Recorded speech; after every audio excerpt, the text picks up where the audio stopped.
We are asking our parents to take their responsibility. Jodak e kaunti ma Nandi ojiwo mondo mi orakre gi akwede ma kit chuech ma omedore e gwenge ma kaunti no.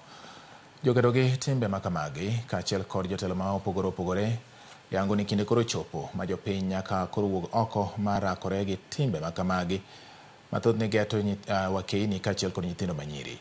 Magi oyangi kinde mar iko mare mane en jang'wech Agnes Tirop mane owito ngimane ka okalo e lwasi maket kod ma higni 3 mokalo.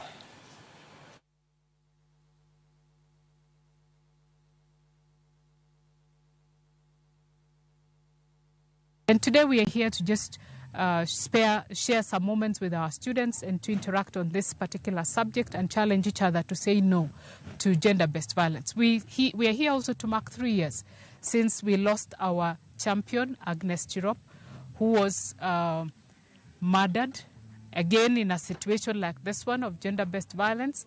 And we are here to say no. We shouldn't lose another athlete. It has been 3 years since the death of Agnes. And gender-based violence hasn't stopped. Did not stop when Agnes died. It has continued. It has gotten worse. A lot of female athletes are suffering in silence, and so many women and children in the society are suffering.